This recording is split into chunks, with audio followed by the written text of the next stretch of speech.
Dis voisin, tu es béni. Il a reçu la bénédiction. Dis voisin, tu es béni. Tu sais, quand on te dit tu es béni, tu dois attraper ça. Amen. Parce que ta vie dépend des bénédictions que tu attrapes. Amen. Amen. Ta vie est fonction des bénédictions. Là où tu es aujourd'hui, c'est le résultat des bénédictions que tu as pu attraper. Amen. Donc quand tu entends tu es béni quelque part, tu dois ouvrir bien tes oreilles et attraper ça vite. Il y a un homme qui s'est réveillé un matin pour venir attraper la bénédiction, mais il est venu en retard. Quelqu'un avait déjà pris. Amen. Ça veut dire que la bénédiction, si tu n'attrapes pas vite, quelqu'un peut prendre. Reçois la bénédiction. Oh. En fait, tu penses que... En fait, il ne faut pas penser que je suis en train de te chauffer. Non. Franchement, c'est pas mon intention. Et je ne suis pas un DJ. Amen. Non. Je ne suis pas un DJ. Alléluia. Je suis en train de faire quelque chose de biblique et de spirituel. Reçois la bénédiction. Si tu t'amuses avec ça, tu t'amuses avec beaucoup de choses. Alléluia. Nos vies dépendent des bénédictions que nous attrapons. Si quelqu'un a réussi à saisir une bénédiction, il a saisi quelque chose de grand. Amen. Jacob a réussi à attraper seulement 3 versets dans la Bible.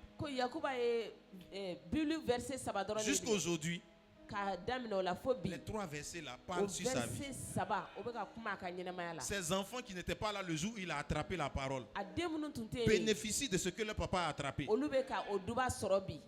Amen. Quand vous étudiez la Bible, vous allez vous rendre compte qu'il y a 2 choses qui survolent la terre: les bénédictions et les malédictions. Et les 2 cherchent preneurs.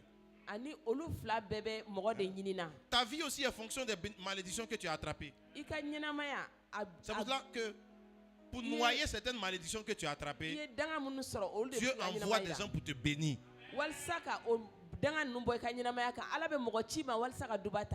Alléluia. Dans la parole de Dieu, Dieu a dit à Moïse un jour, il dit quand vous allez arriver à Canaan, prends 6 tribus. Elles n'ont qu'à aller sur un mont qu'on appelle le mont Garizim. Et puis tu prends 6 autres tribus. Elles vont aller sur une montagne qu'on appelle la montagne Ebal. Et qu'est-ce qu'elles vont aller faire? Elles vont aller proclamer d'une part des bénédictions et d'autre part des malédictions. Et il dit quand on finit de prononcer les malédictions là, le peuple doit dire Amen. Là comme on envoie le verset, sinon les gens commencent à douter de leur pasteur ici. Amen. Donc il dit les 6 tribus prononcent des bénédictions et 6 autres tribus prononcent des malédictions. Et maintenant, une fois que c'est proclamé, les bénédictions là sont comme des avions. Et les malédictions aussi sont comme des avions. Chacun cherche une piste d'atterrissage. Demande à ton voisin, toi tu vas recevoir quoi? Tu vas recevoir B ou bien M?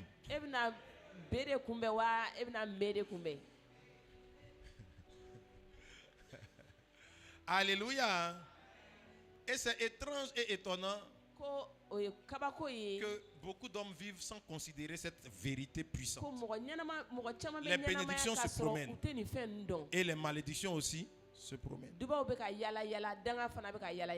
Et ta vie dépend de ce que tu attrapes. Alors ce matin, la première des choses que Dieu m'envoie faire, c'est de proclamer des bénédictions que tu dois attraper aujourd'hui. Alléluia. Est-ce que tu es prêt à attraper? Alors, Nombre chapitre 6, verset 22. Vous n'avez pas envoyé le verset que j'ai demandé avant, mais envoyez le nouveau. Nombre chapitre 6, verset 22.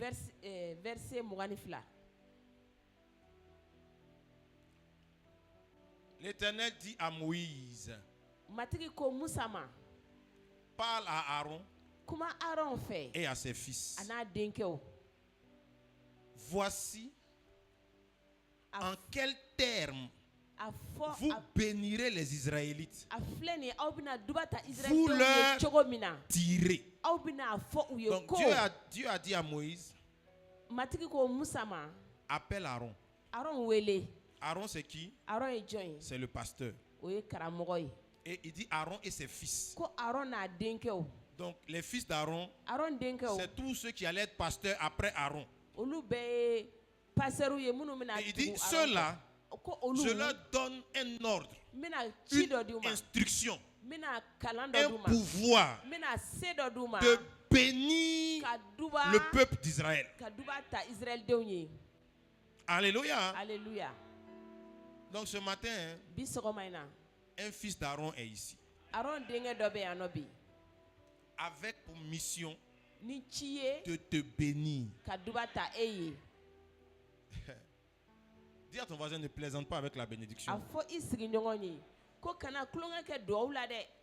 La bénédiction, c'est plus que l'argent. La bénédiction, c'est plus qu'une voiture. La bénédiction, c'est plus qu'une maison. Tu sais, par exemple, si quelqu'un on te bénit, on te dit, tu ne seras jamais sans abri. Ça signifie que peu importe le pays où tu vas arriver, il y aura toujours, c'est-à-dire, il y aura toujours une maison pour que tu dormes dedans. Maintenant, si quelqu'un t'a donné une maison ici au Mali, qu'un jour tu dois quitter le Mali, tu ne peux pas transporter ta maison dans l'autre pays. Mais si tu as reçu une bénédiction, tu peux la transporter partout où tu vas. C'est pour cela que la bénédiction est plus que le matériel. Et qu'un homme ne doit pas courir après le matériel, mais doit chercher la bénédiction. Est-ce que tu es prêt à attraper ce matin? Bon, qui est intéressé par attraper? Maintenant, qui n'est pas intéressé par attraper? Je vais être sûr que tu veux la bénédiction. C'est pas forcé aussi. Qui veut recevoir quelque chose ce matin?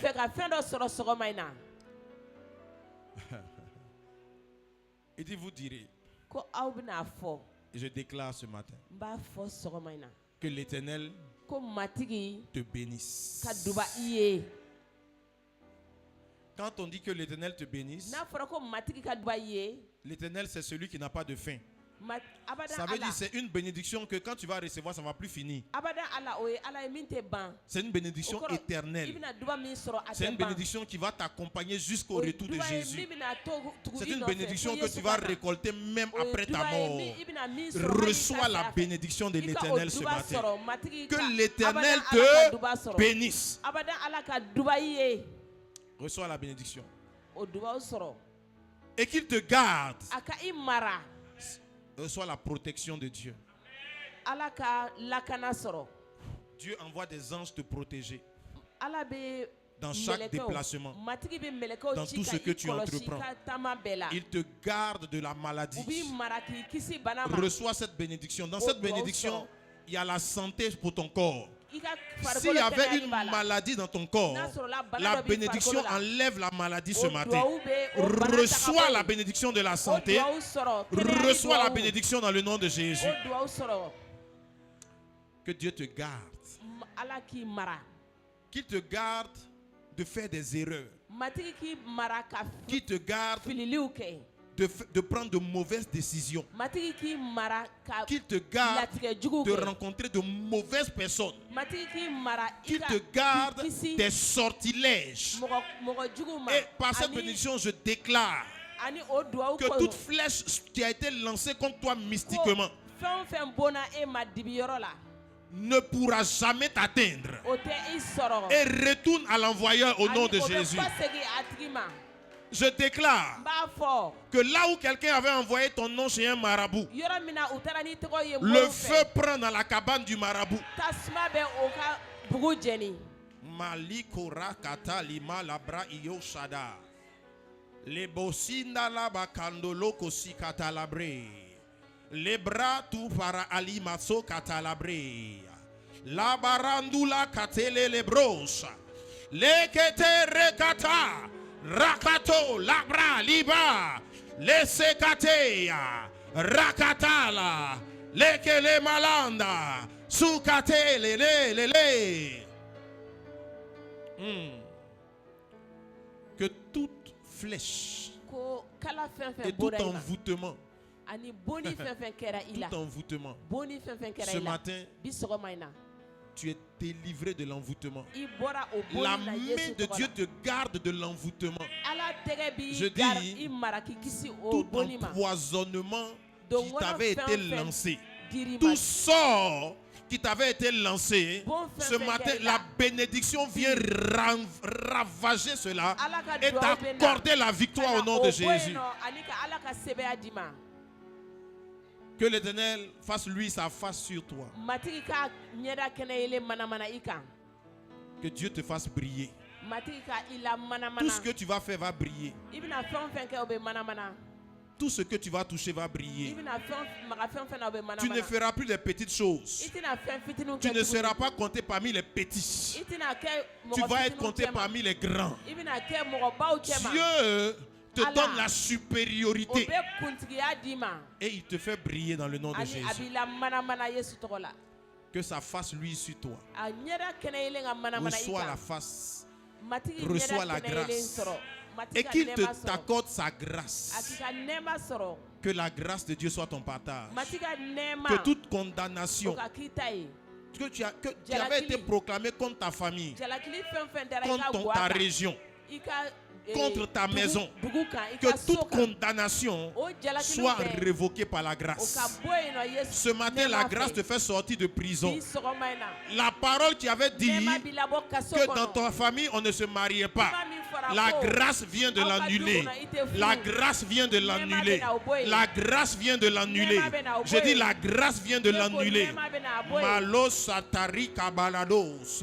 Lele boro maki la reboro sikata. Reçois la grâce de Dieu. Reçois la grâce de Dieu. La grâce suspend tous les jugements contre ta vie. Tu avais fait toi-même des erreurs qui méritaient une certaine condamnation. Mais ce matin, je viens te bénir de la grâce pour annuler la condamnation que tu méritais. À cause de ton erreur, normalement tu devrais perdre ton mariage. Mais je viens déclarer et j'annonce que tu ne perdras pas ton mariage. Je dis tu ne perdras pas ton mariage. Tu ne perdras pas ton mariage. Tu ne perdras pas ton mariage. Il y a une condamnation qui dit que quand une femme est insensée, elle détruit sa maison. Tu avais été insensé par tes attitudes. Mais ce matin, une grâce vient te localiser et elle vient annuler les erreurs que tu avais commises. Et maintenant même, là où on avait dit que tu étais dehors, je te vois revenir à la maison. Je te vois recommencer à être dans ton foyer. Je te vois avoir un mariage heureux et pénible. Reçois la grâce ce matin. La balandu la sikadale. J'annule tout décret de mort qui t'avait condamné et qui avait dit que tu ne dépasserais pas 40 ans. Tu iras au-delà. Tu vas fêter au moins 70 ans. Ton plus petit dernier anniversaire sera 70 ans. Reçois la grâce. Tu es béni au nom de Jésus. Que l'Éternel tourne sa face vers toi. Deviens le centre d'intérêt et d'attention de Dieu. Que le Saint-Esprit prenne plaisir à te regarder.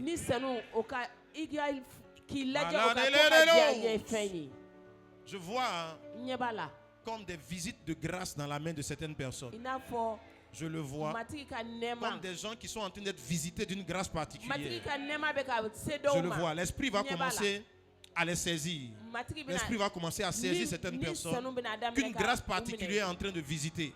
Une grâce particulière. Je dis une grâce particulière. C'est une grâce. C'est une grâce. Ce n'est pas qu'ils ont fait quelque chose d'extraordinaire. Mais Dieu confirme la parole de ses serviteurs.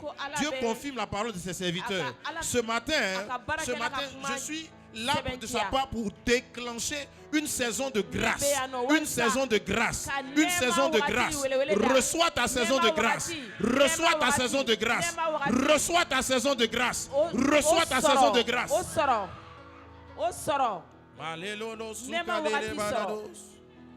Lina maragolo si katarali abre. Mato sele katarado laria rabros kedelera. Mano se katela brati lako mahanda. Reçois la grâce. Reçois la grâce. Femme, reçois la grâce de Dieu. Dieu te fait grâce. Dieu te fait grâce. Reçois la grâce de Dieu. Je ne sais pas pourquoi tu es là ce matin. Mais Dieu te fera grâce pour essuyer tes larmes et pour te donner du repos et te donner la paix. Tu vas dormir en paix.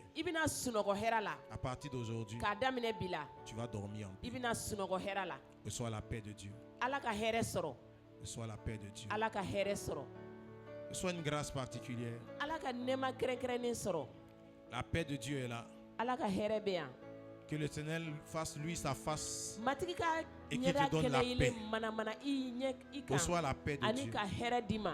Que tout ce qui te troublait, plus de troubles.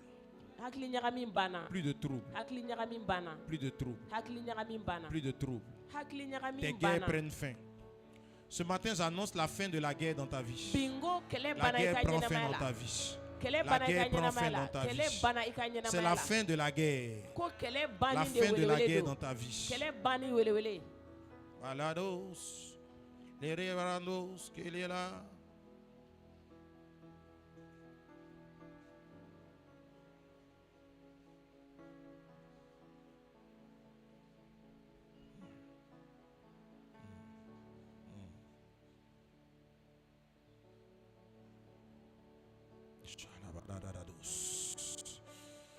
Et de lebos, que les baladaos. Linda baladados. Tu ne retourneras pas d'ici tel que tu es venu. Non. Non. Tous les poids qui sont sur toi, tous ces fardeaux d'années, de choses dans lesquelles tu te trouvais, aujourd'hui Dieu vient te libérer. Tu as dit, Seigneur, libère-moi.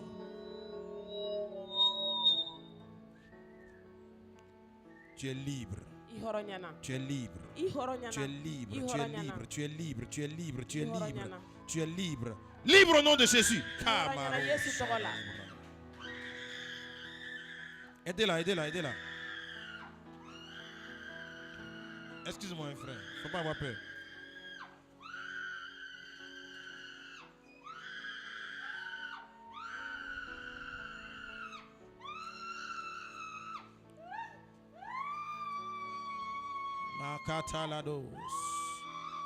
Tu es libre au nom de Jésus.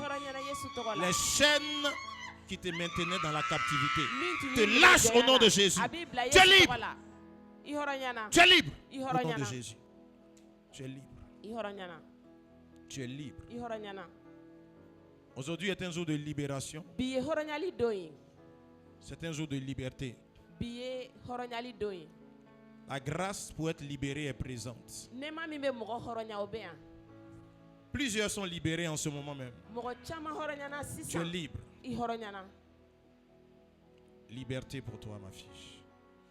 Liberté, liberté, liberté, liberté, liberté, liberté, liberté, liberté, liberté. Aidez-la. Baladados. Tu es libre, tu es libre, tu es libre, tu es libre. Tu es libre et justifié. Au nom de Jésus. Au nom de Jésus. Merci Saint-Esprit. Merci Saint-Esprit. Merci Saint-Esprit. Merci Jésus. Tu fais grâce. Tu libères. Merci Jésus. Reçois la grâce de Dieu. Reçois la grâce de Dieu. Reçois la grâce de Dieu. Merci Saint-Esprit.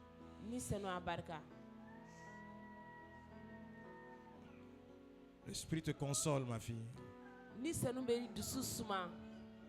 Il te console.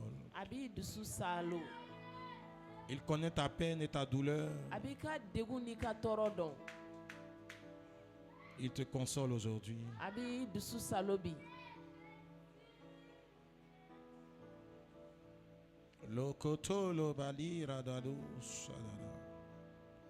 Merci Jésus pour la paix que tu donnes à ta fille. Tu es libre, ma fille, tu es libre. Tu es libre. Tu es libre. Tu es libre. Tu es libre. Esprit d'angoisse, de suicide, de questionnement, de doute, de peur, te libère au nom de Jésus. Allez, lâche-la, lâche sa vie. Tu ne la détruiras pas. Tu ne la détruiras pas. Au nom de Jésus. Tu es libre. Et beau. Allez, dégage, c'est tout. Tu n'as pas d'autre choix. On n'est pas en négociation. Lâche sa vie. Maintenant, au nom de Jésus. Tu es libre. Tu es libre. Tu es libre, femme. Tu es libre. Ma fille, reçois la grâce pour être libre. Reçois la grâce, reçois la grâce. Tu es libre, tu es libre, tu es libre. Tu es libre. Palia, malos. Les bras, la tour, vas-y, yara. Tu es libre au nom de Jésus. L'Esprit est présent pour libérer des personnes, pour briser les chaînes. C'est la puissance de la bénédiction.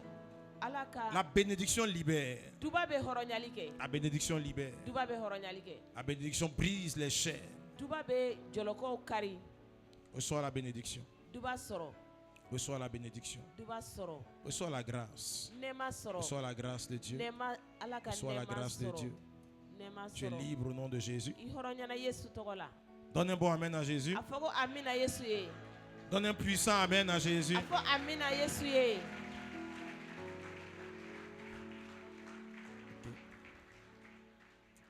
Wow. On peut se rasseoir? Alléluia. Regarde un voisin. Dis voisin. Tu ne sortiras pas d'ici tel que tu es entré. Amen. Je sens sur ton front la bénédiction comme ça. Amen. Il dit c'est ainsi que vous mettrez mon nom sur les enfants d'Israël et je les bénirai. La bénédiction met le nom de Dieu sur toi. Alléluia. C'est pour cela que je te dis, l'une des choses que tu dois faire, c'est d'attraper la bénédiction. Amen. Alléluia. Et en ce moment, nous sommes en train de parler de comment attraper une bénédiction au point où maintenant cette bénédiction peut sortir de toi pour aller chez quelqu'un d'autre. C'est ce que Dieu veut faire avec toi. Et nous avons expliqué plusieurs choses déjà. Et le dimanche dernier, on a reçu le pasteur Pacom qui nous a parlé de Simon à Pierre. Est-ce que Simon est encore là? Est-ce que Simon est encore là? Donc c'est Pierre qui est maintenant là. Si tu es Pierre, acclame Jésus. Amen. Alors, avant le dimanche dernier, nous nous sommes laissés sur les étapes pour devenir une source d'approvisionnement. Et nous sommes appuyés sur le psaume 23. Tu connais le psaume 23? Bon, ton voisin ne connaît pas. Là, comme met le psaume 23, on va lire ensemble. Pendant que tu lis, chaque verset devient ton partage.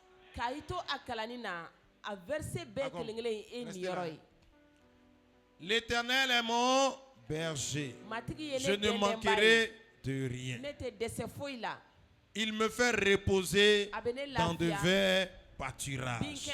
Il me dirige près des eaux paisibles. Il restaure mon âme. Il me conduit dans les sentiers de la justice à cause de son nom. Quand je marche dans la vallée de l'ombre de la mort, je ne crains aucun mal, car tu es avec moi. Ta houlette et ton bâton me rassurent. Tu dresses devant moi une table en face de mes adversaires. Tu induis ma tête et ma coupe déborde. Donne-moi une note prophétique.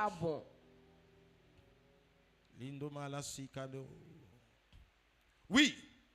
Tu dresses devant moi, voilà. Oui, le bonheur et la grâce m'accompagneront tous les jours de ma vie. Et j'habiterai dans la maison de l'Éternel jusqu'à la fin de mes jours. Que le bonheur et la grâce t'accompagnent. Que le bonheur et la grâce t'accompagnent. Alléluia. Alors, il dit, l'Éternel est mon conséquence, je ne manquerai de rien. Alors, les étapes, la première étape pour devenir une source de bénédiction ou d'approvisionnement, l'Éternel ou Jésus-Christ doit être ton berger. Amen. Amen. Alors demande à ton voisin, est-ce que Jésus est ton berger? En fait, tu dois comprendre que le fait d'être à l'église ne fait pas automatiquement de toi une brebis de Jésus. Il dit l'Éternel est mon berger. Le berger a quoi? A des brebis. A des moutons. Amen. Et Jean chapitre 10, donne-moi Jean chapitre 10 verset 2. Jean chapitre 10 verset 2. Allons rapidement, hein. Il ne me reste pas beaucoup de temps, les gars. Ayez compassion. Jean 10.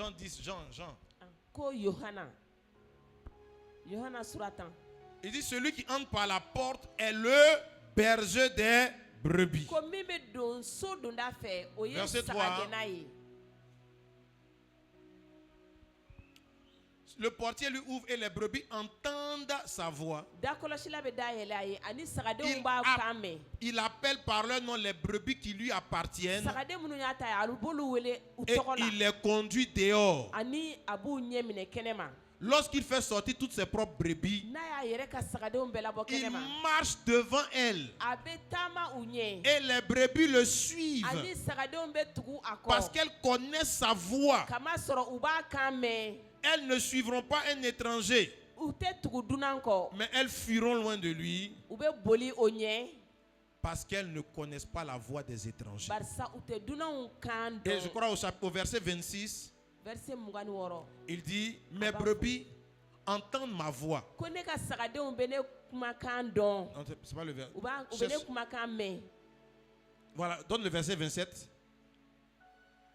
Il dit, vous ne croyez pas parce que vous n'êtes pas mes brebis. Mes brebis entendent ma voix. Dis avec moi, entendent ma voix. Je les connais. Dis avec moi, je les connais. Et elles me suivent. Alors, c'est quoi avoir Jésus pour berger? Première chose, si Jésus est ton berger, tu entends sa voix. Amen. Deuxième chose, si Jésus est ton berger, Jésus te connaît. Et troisièmement, si Jésus est ton berger, tu le suis. Amen. Alors, il faut savoir que dans la parole de Dieu, Jésus lui-même a défini 3 types d'animaux dans sa maison. Il a parlé des brebis dans ce verset. Dans Matthieu chapitre 7, au verset 15, il parle d'un autre animal. Il dit, gardez-vous des faux prophètes. Ils viennent à vous en vêtements de brebis. Mais au-dedans, ce sont des loups ravisseurs. Donc, dans la maison, il y a les brebis, il y a les loups ravisseurs. Et dans Matthieu chapitre 25, il définit une 3e catégorie qu'il appelle les boucs.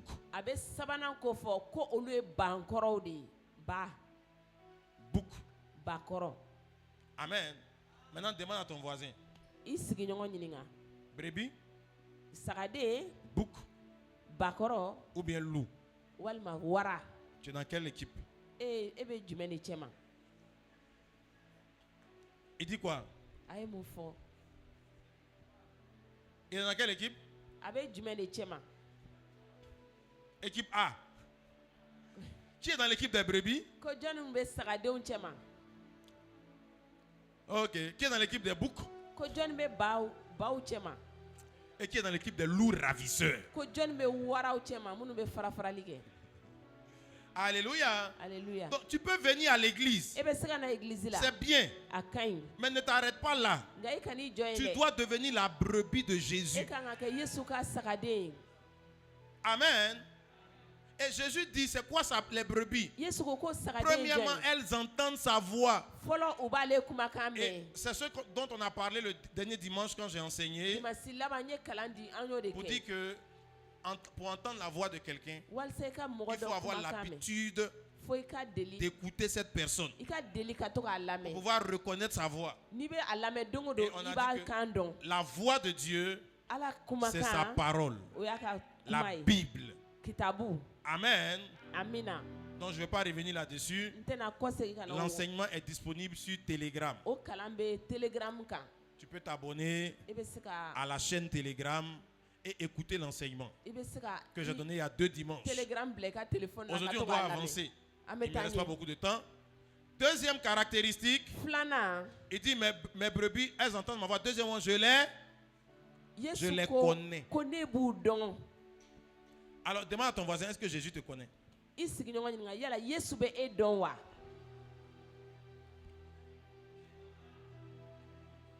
quoi? Il dit Jésus le connaît ou pas? Ton voisin dit quoi? Il dit Jésus le connaît? Ok. Alors, allons dans Matthieu chapitre 7, verset 22.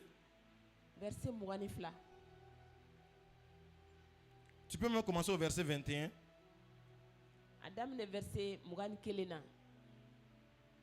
Donc, si tu es un bouc, Jésus n'est pas ton berger. Si tu es un loup ravisseur, Jésus n'est pas ton berger. Et pour que Jésus soit ton berger et que tu ne manques de rien, il faut que tu sois sa brebis.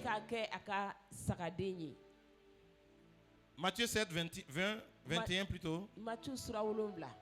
Il dit ceux qui me disent Seigneur, Seigneur, n'entreront pas tous dans le royaume des cieux. Mais celui-là seul qui fait la volonté de mon Père qui est dans les cieux. Qui dit Seigneur? C'est nous tous. Qui a déjà appelé Seigneur ici? Nous tous on dit Seigneur, n'est-ce pas? On dit Seigneur, non? Jésus dit, Tous ceux qui disent Seigneur, Seigneur, ils ne vont pas tous entrer. Ça veut dire qu'il ne faut pas partir de ces brebis. Avançons.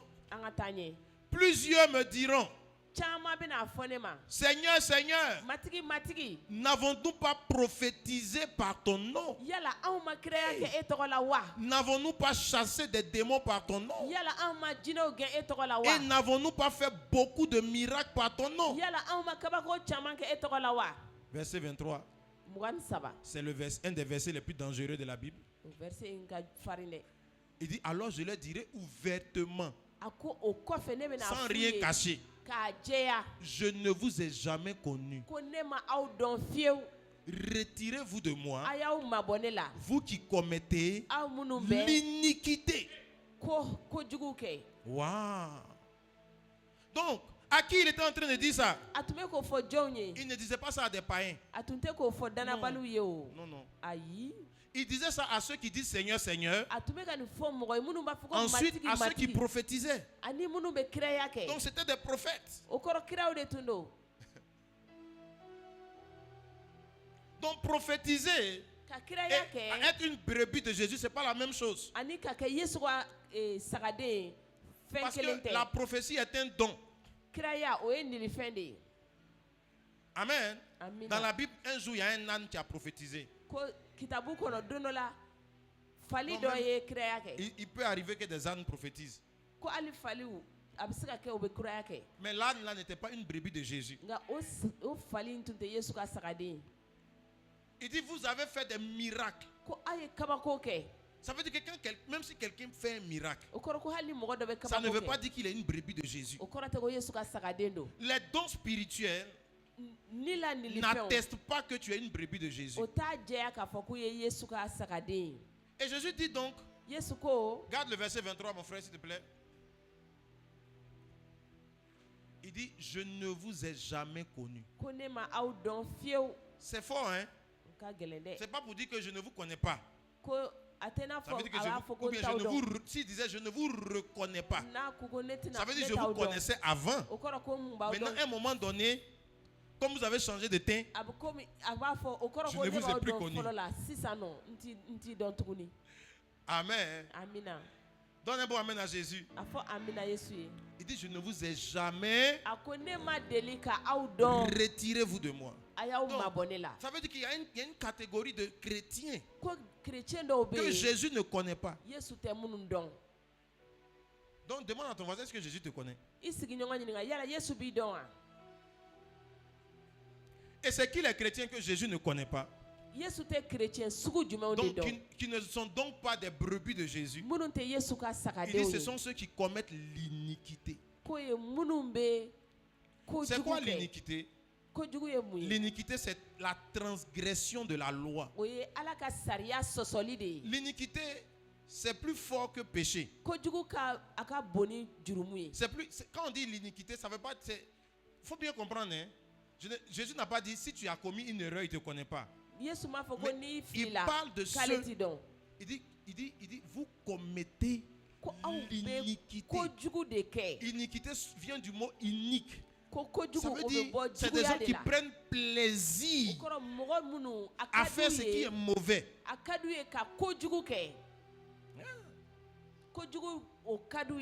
Tu prophétises. Mais après avoir prophétisé, tu fais des choses étranges. Ta bouche prophétise, mais ta bouche fait autre chose. Et en fait, c'est pas comme si, tu vois, comprends mon message.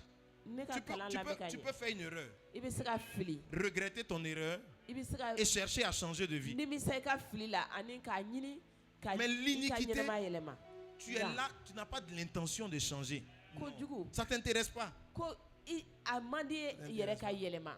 Tu es un loup ravisseur. C'est-à-dire que tu es assis à la porte, guettant les brebis à manger. Un loup, le travail du loup, c'est de faire fuir les brebis. Le loup fait fuir les brebis. 2, le loup mange les brebis. Donc, c'est quoi quelqu'un qui est unique? C'est quelqu'un qui est assis dans l'église. Il ne s'assoit pas devant même. S'assoit devant, ça ne l'arrange pas. Il s'assoit derrière. Et il remarque. Il remarque bien. Quelles sont les jeunes filles qui viennent d'arriver aujourd'hui?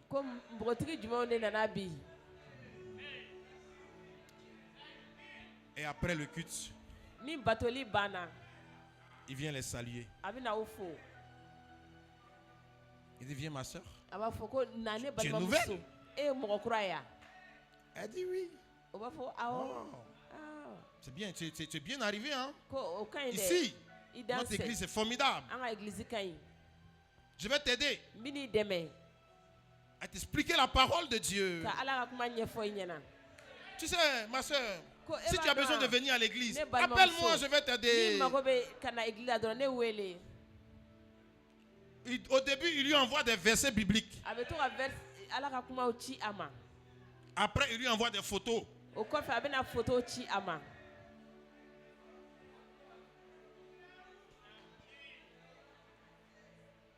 fait, c'est pas quelqu'un qui a l'intention de changer.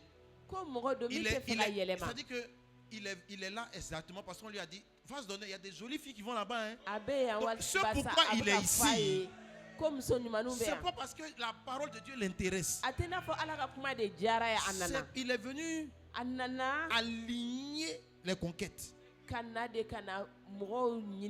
Mais il peut prophétiser. Il peut faire des miracles. Il peut me donner des paroles de connaissance. Mais Jésus dit, je ne te connais pas. Je ne te connais pas. Tu es un loup ravisseur. Encore une fois, je ne parle pas de quelqu'un qui a fait une erreur. Tu peux commettre une erreur et regretter. Et chercher à sortir de là. Ce n'est pas de toi que je parle, pardon. Il ne faut pas te fâcher à mon message. Mais je parle de quelqu'un qui est assis. Son travail, c'est de repérer les frères d'un certain calibre. Il y a des louves ravisseuses.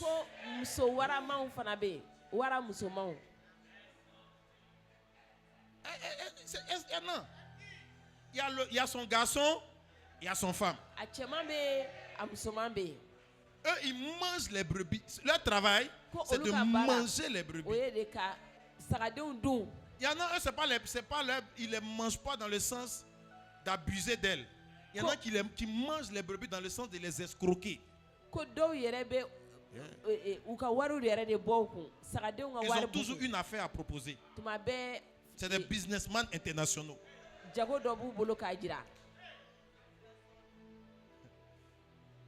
Hey! Ils escroquent. C'est pas que tu as fait une affaire, mais tu ne comprenais pas. Mais il a fait l'affaire dans le but d'escroquer un frère. C'est un loup. Il y a son garçon, il y a son femme. Le loup disperse les brebis. Ça, c'est les loups. Eux, ils ne quittent pas la bergerie. Eux aussi, ils sont assis. Quand tu viens d'arriver, le jour où tu es là, ils te voient être un peu triste. Eux, c'est les consolateurs, disperseurs. Pourquoi tu es triste? J'étais malade, mais personne ne m'a appelé. Bonne arrivée. Ici, là, c'est comme ça. C'est comme ça. Toi aussi, tu as fait ça. Okay. Le jour de l'anniversaire, tu n'as pas appelé aussi. Mon frère, on n'a qu'à prendre ça comme ça. Attrapons notre cœur. Donc, voici quelqu'un qui est en train d'expliquer qu'il souffre quelque part. Mais il est encore là. Il ne va pas, hein? Mais il sait t'expliquer tout ce qui ne va pas ici. Et à cause de lui, tu es découragé, tu t'en vas. Mais au moment où tu vas là, dans 2 mois, si tu reviens, il est encore assis. Le monsieur qui est maltraité dans la maison. C'est ce qu'on appelle un loup ravisseur. C'est-à-dire, il distille du venin.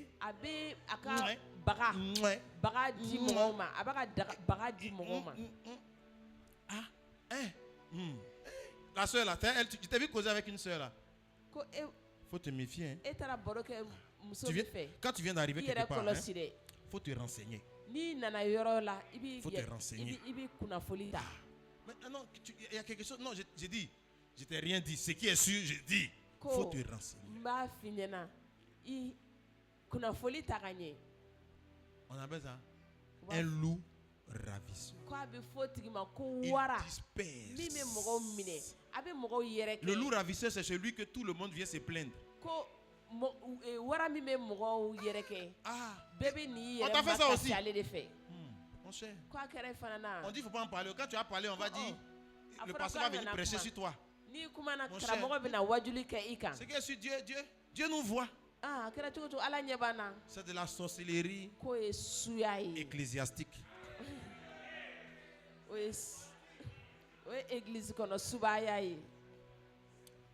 Ok. Donc aide-moi encore à demander à ton voisin. Brebis, bouc ou bien loup.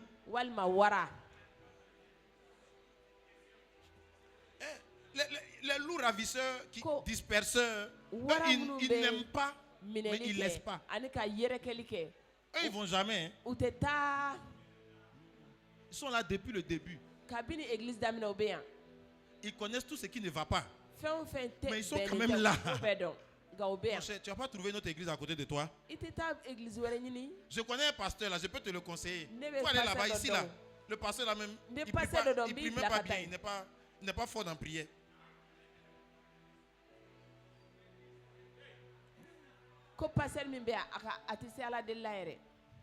C'est vrai ou bien c'est faux? Vous êtes devenu calme, hein?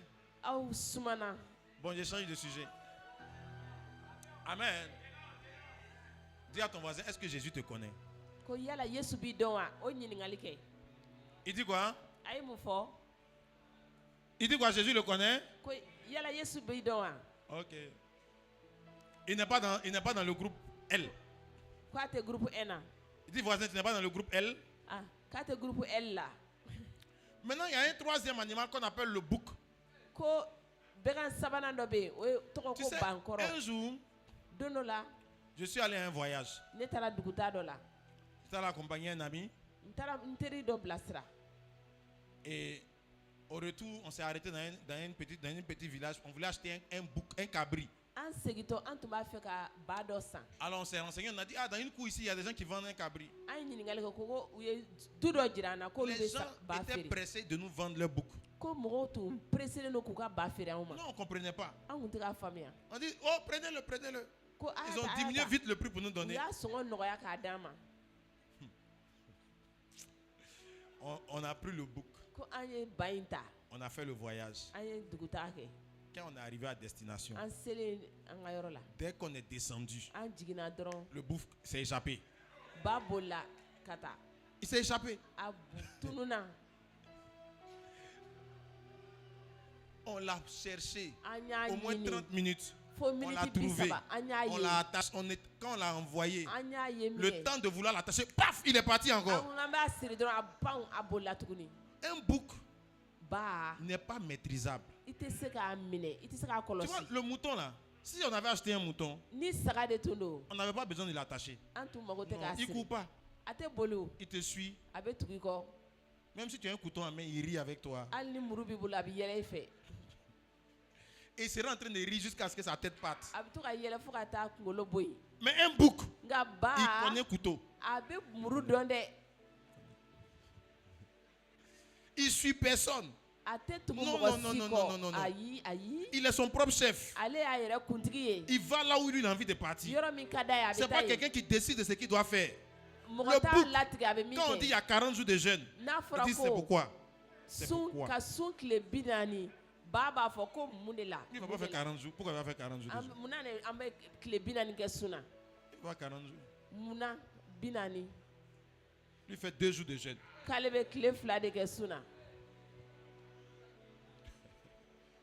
Le bouc est comme ça. Le bouc, on dit, c'est la tribu à t-shirt rouge. Le bouc dit, il n'aime pas rouge. Donc lui, il vient en blanc. Le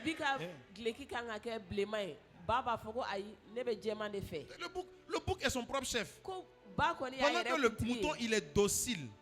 Si tu dis à un mouton, porte habit blanc. Il soulève sa main, il porte. Tu dis au mouton, on va à droite. Il s'en va seulement. Il n'a pas de problème. Mais essaie de faire ça avec un bouc. Le bouc est son propre chef. On ne lui donne pas d'instruction. Il ne suit personne.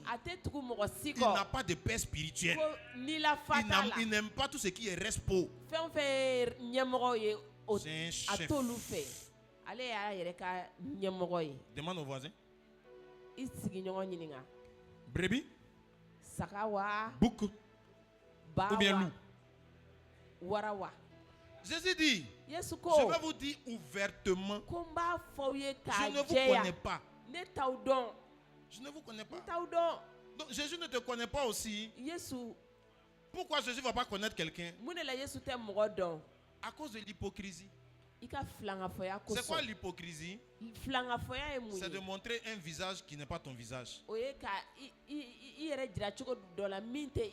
À l'église, tu es souriant. Quelqu'un m'a dit, il m'a dit, pasteur, ma femme là, tu ne la connais pas, hein? Quand elle est devant toi, elle est comme un ange. Elle sourit. Mais quand tu n'es pas là, ce qu'elle nous montre ici, j'ai dit non, tu plaisantes. Il dit si, je ne plaisante pas. Et il me donne des preuves. De ma fille. Quand je suis là, elle appelle son mari chéri. Mais quand je tourne le dos,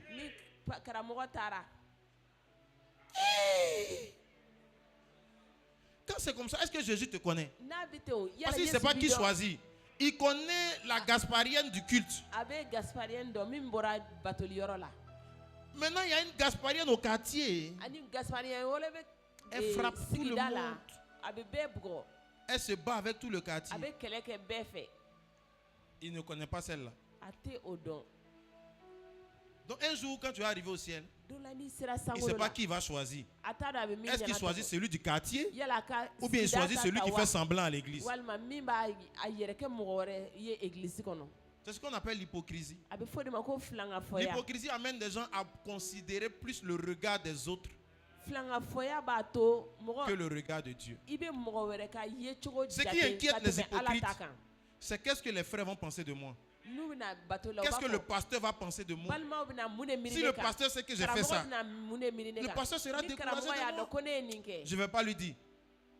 Je vais toujours lui montrer mon visage du frère le plus intègre et saint de la terre. Mais le problème, c'est que le pasteur ne voit pas. Mais Dieu te voit. Et à la fin, c'est lui qui va te dire ouvertement. Pourquoi ouvertement? Parce que tu faisais en cachette. Et tu pensais que personne ne te voyait. Oh, Dieu te voyait. Non, ça là, faut pas dire à quelqu'un, hein. Ça va rester entre nous. On se cherche nous deux. Quand on va arriver à l'église là, si le pasteur demande, on n'a qu'à dire on sait. Même bisous sur cheveux, on n'a jamais fait. Promets-moi que tu ne vas jamais dire au pasteur. Promets-moi. Je te promets. Toi aussi promets. Nous nous promettons. C'est ça, non? Que le jour où tu dis ça là, vraiment, ça ne va pas me plaire. Hein? Ça n'a qu'à rester entre nous. Tu sais, les pasteurs là, ils ne gardent pas les secrets des gens. Hein? Faut pas lui dire. C'est la sorcellerie. C'est de l'hypocrisie. Et ça t'expose à ne pas être connu de Jésus. Et à regretter à la fin. À la fin, maintenant, tu viens. Jésus! C'est moi ta fille. J'étais respo. Il va faut que ne idemso de Yesu ne tu es respo. Ouais, tu te connais pas. Hein? Yesu Tu ressembles à une femme qui frappait tout le monde au travail. Qui insultait son mari. Je ne te connais pas. Netidon.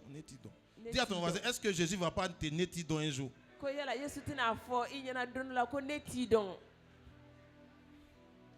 Si Jésus te netidon, tu es dans un pain éternel.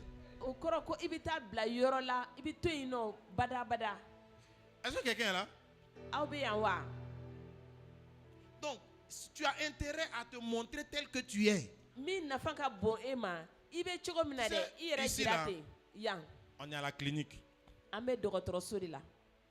Ton voisin qui est là, soit il est encore malade, soit il est guéri de sa maladie. Mais de toutes les façons, il a été malade. Ici, là, c'est le rassemblement des anciens malades et des nouveaux malades. Même le pasteur était un ancien malade que Jésus a soigné. Il n'y a pas quelqu'un ici qui n'était pas malade. Donc, il ne faut pas chercher à impressionner. Non. Nous tous là, on était comme ça. On est tombé. On se relève. On tombe. On se relève. On tombe un peu. On se relève un peu. On dit c'est la dernière fois. Jésus, je ne fais plus. Après on fait encore. Et puis on revient. Jésus. Il ne faut pas te fâcher. Hein? Ah, c'est difficile. La fille aussi, pour la laisser, c'est dur. Jésus. Je vais faire un effort. Tu tombes encore. Tu te relèves encore. Tu tombes encore. Tu te relèves encore. Et jusqu'à ce qu'un jour, Jésus te sauve. Pour d'autres, ça prend 20 ans. Pour Abraham, ça lui a pris près de 20 ans. 20 ans. Plus de 20 ans. Quand Abraham a rencontré Dieu, Genèse chapitre 12, Dieu a dit à Abraham, quitte ton père, quitte ta famille et va dans un pays que je te montrerai. Abraham a dit, je t'accepte comme mon Seigneur et mon Sauveur. Abraham a cru en Dieu. Genèse chapitre 12. Avant la fin de Genèse chapitre 12, la Bible dit Abraham est descendu en Égypte. Il est descendu en Égypte.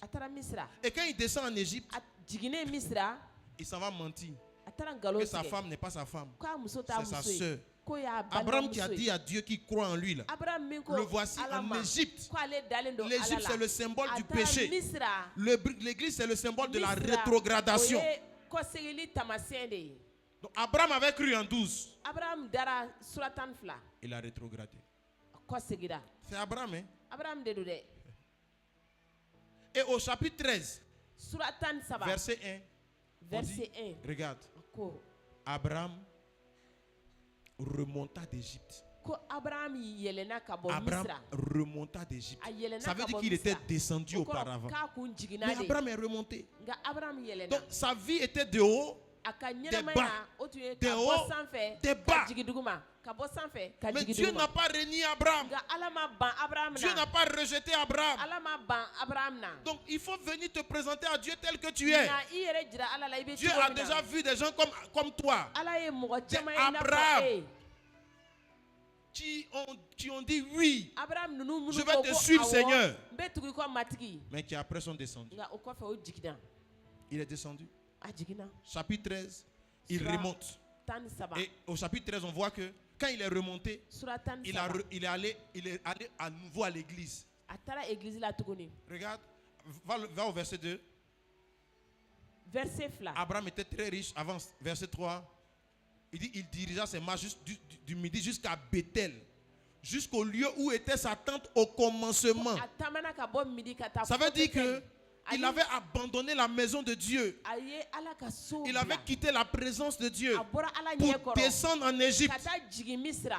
Mais Dieu allait le chercher en Égypte pour le faire revenir.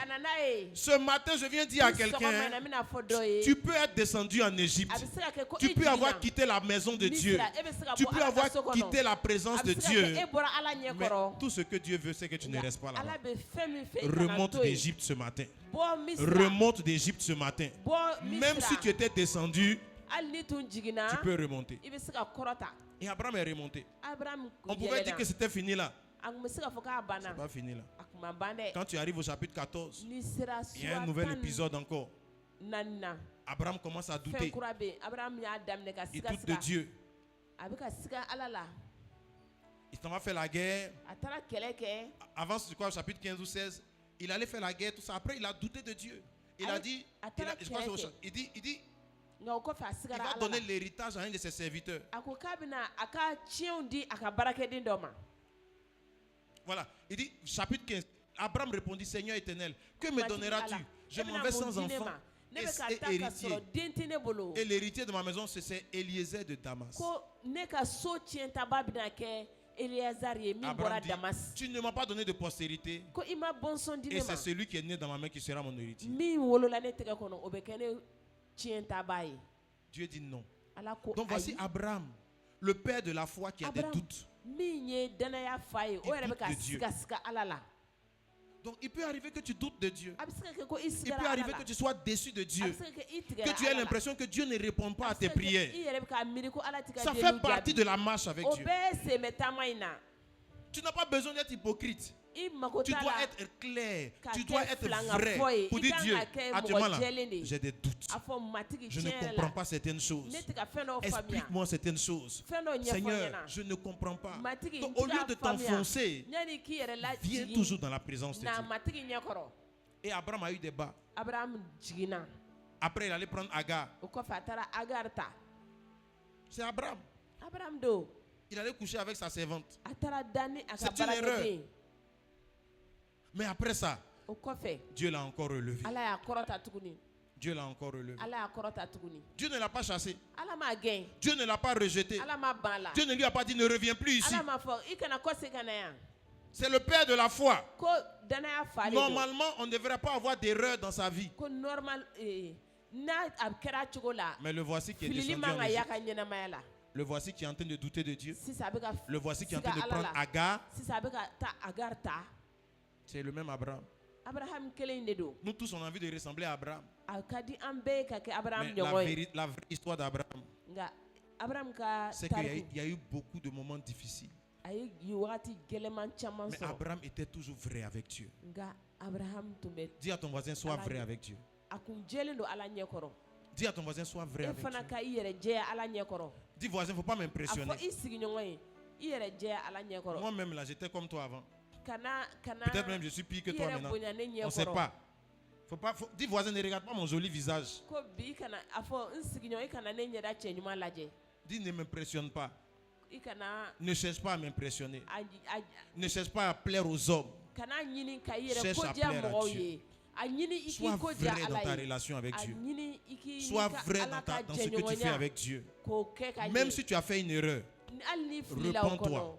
Dis la vérité et avance. On va prier le Seigneur. Tiens-toi debout.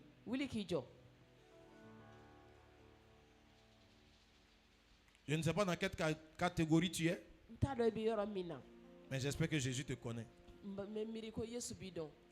Et qu'il ne te dira pas un jour, tu es un loup ravisseur, ou tu es un bouc. Dans Matthieu 25, il dit les boucs, je les mets à gauche et je mets mes brebis à droite. Ce matin, je ne viens pas pour te condamner, non. Je viens pour te dire que même si tu étais un loup, Dieu te tend la main pour te ressaisir ce matin. Même si tu étais un bouc, Dieu te tend la main pour te ressaisir ce matin. Prie le Seigneur. Dis au Seigneur, j'ai besoin de toi. Aide-moi à sortir de là. Aide-moi à changer de vie. Et si tu marches dans les voies du Seigneur, si tu es une brebis, ça veut dire que il peut arriver que tu tombes. mais qui te relève toujours. Demande aussi la grâce de Dieu de continuer ta marche avec lui. Demande à Dieu de te donner la grâce de continuer à t'attacher à lui. Peu importe la situation dans laquelle tu te trouves, demande à Dieu de t'aider. Si tu étais dans l'erreur, dis Seigneur, sauve-moi de l'erreur. Sauve-moi du péché. Sauve-moi de ces choses.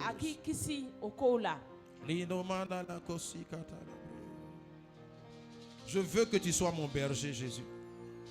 Je veux te donner mon cœur. Je veux te suivre totalement. Je veux être connu de toi. Seigneur, je ne veux pas que les hommes me connaissent pendant que toi, tu ne me connais pas. Seigneur, donne-moi d'être connu de toi.